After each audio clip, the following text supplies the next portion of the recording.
All right, so welcome back to this video series. Now we are going to go ahead and start modeling out our animatronic bear. Um, so first things first, let's go up to the workspace, top right, make sure it's on general, then go to reset current workspace. It usually defaults back to this main screen of your perspective view. Then go to File, Set Project, look for Fred Project, hit Set. Then do File, Save Scene As, call it Fred 2, and then we'll hit Save. Now I'm going to go back over here on the left-hand side to Quad View, and I'm going to bounce around between the side view, the front view, and perspective when working on modeling Fred. So first things, in this front view, I'm going to go to Shading. I'm going to turn on this X-ray option. Now you don't see anything right now, but we will in a minute. Then I'm going to go to the side view, go to shading, turn on X-ray. And I think just to kind of get things started with a simplistic piece, let's just try to work on uh, our little arm for the character. And we are going to use, as we build this character, we've got our views here. But I'm going to show you what we're going to use as our kind of our reference. So we are going to use this layout as our reference, and it's the action figure for the character. And so we're going to kind of do how they built the action figures, where they'll have kind of a ball joint in the shoulder, ball joint in the elbow, and then in the wrist, same thing in the knees and such. So we're going to try to lay it out like that. We may try to avoid getting too complex, since this is a more simplistic model design for you. But again, once you start getting comfortable with this, you could go through and create a pretty complex model. All right, so what I'm going to do now is I'm going to go ahead and make the front view my large view, and I'm going to hover over it and press space. Now, if I go up to the top here, this top left drop down, I'm going to choose modeling. Under modeling, I'm going to go to these tabs and choose poly modeling. And you will see the basic poly models options that pop up. And I usually work with either cylinders, cubes, or spheres, depending on the object. If it's an object that is more blocky, obviously I'll start with a cube. If it needs to have smoother edges, I'll start with a sphere.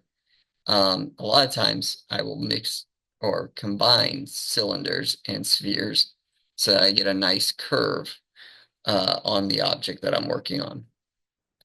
But first, we're going to go ahead and let's try to do let's try the body.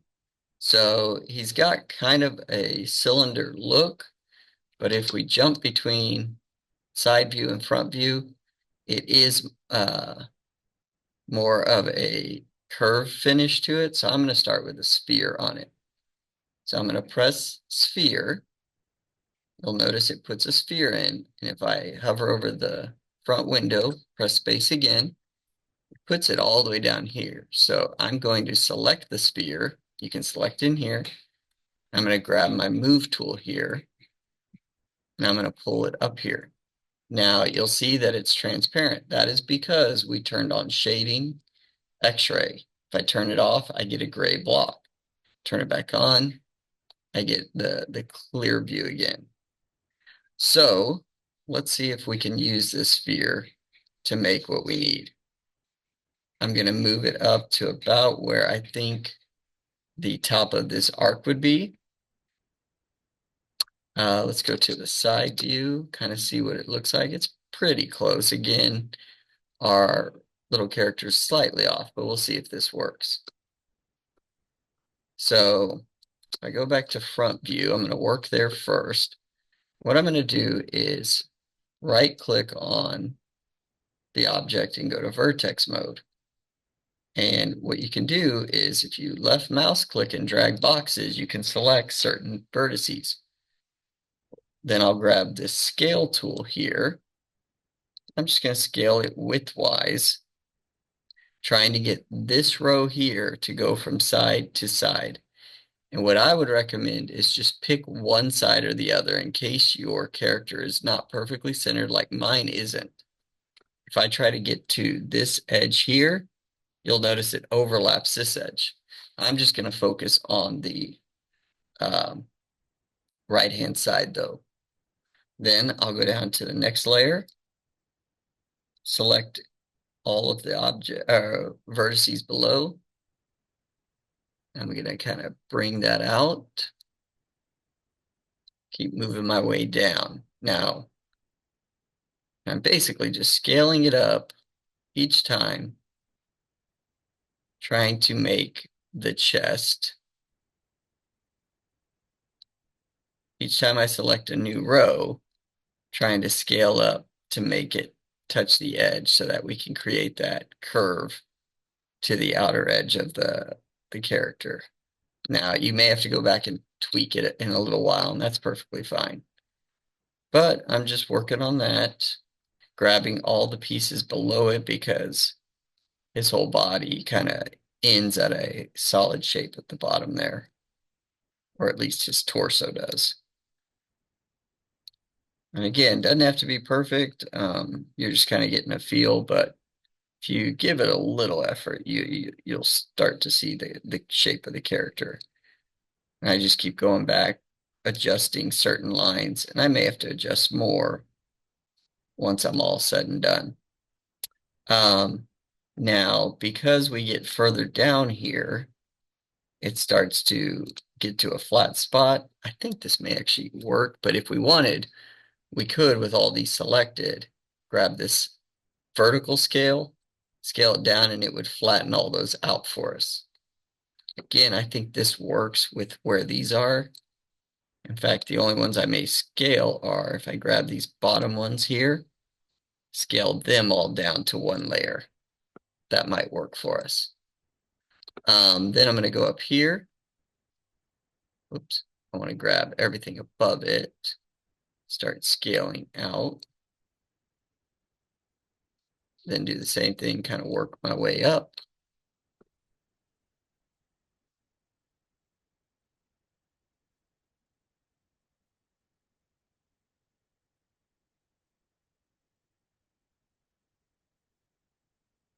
Bring it up as close as possible. And then these actually kind of dead in there, so I may just try to scale them together to make a flat surface and then bring it down. All right, now let's look what that looks like in perspective view. The top doesn't, or the front doesn't look bad. Now we got to work on the side. So I'm going to press space and space on the front or side view. Kind of do the same thing I just did. So I'll just start at the middle here, drag a box, and then I'll scale up. Now you'll see that the back hits first. So what I'll wind up probably doing is once I get the back where I want, I'm going to just focus on the back first, getting it lined up.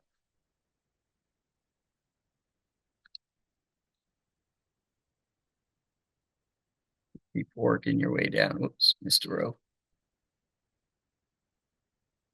Keep working your way down all the way. And I'll show you once I get to the bottom half done, what I'm going to do with that front part. We'll see how it turns out. I'm just going to keep working my way, trying to create that shape, the curve to the back. Oops.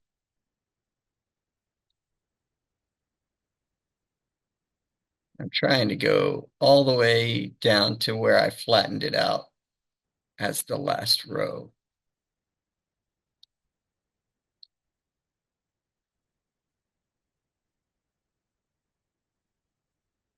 Oops, I keep grabbing that timeline.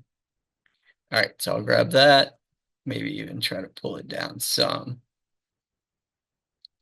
All right, now I'm going to do this top part from here up real quick.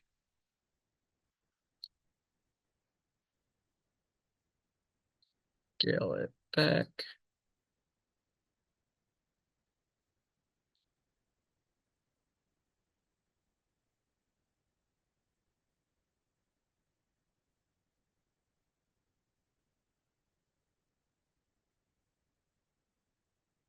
Make sure you grab all of them in a row, otherwise you might get some crazy looks to it. I'm kind of scaling them all evenly for now, but that front bundle is going to be where we have to make some modification. I grab this one, scale it back. All right, so we got kind of that, and I can tell there's a couple spots where I'm going to tweak it a little to make the curve look a little smoother and not as flat. But now that I got that, what I'll do is grab, say, I'll start here at this part.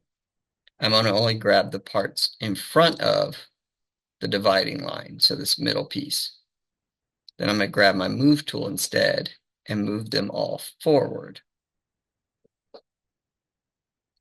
Same thing. I may actually grab these, bring them forward a little bit on their own, and then just kind of work my way around until I get them. Now this is going to be a little tougher because I can't overlap those. So I may have to just kind of deal with it the way it is and just kind of go with the curve that I have there. In fact, I'm not too upset about the way a lot of it looks. I mean, we could probably make him curve a little more.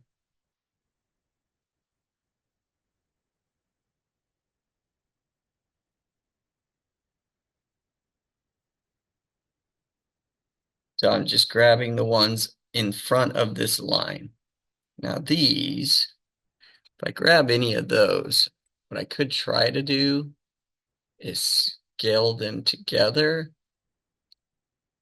then try to pull them back and see what that does. That may allow us to do something, make a nice curve. So let's take a look at it from the front view, or the perspective view, sorry. So, I mean, it's not bad. We still got some work to do. But you could technically go in there. If I grab all these, pull them up, I can create the body of my little animatronic character here. So if we look in front and side, once you start looking in perspective, you start to see the 3D version of it. Now, you don't always want to model in perspective because if you move a vertice, I may think I'm moving it this way, but if I grab it wrong, it may be moving that way, but it could also be moving backwards as well. That's why it's a little easier to go between side and front view to be able to see where your points are going or your vertices are actually moving. All right, so that is Freddy's body. We're going to do a little more to it. We want to be able to put a little detail to it to make it look like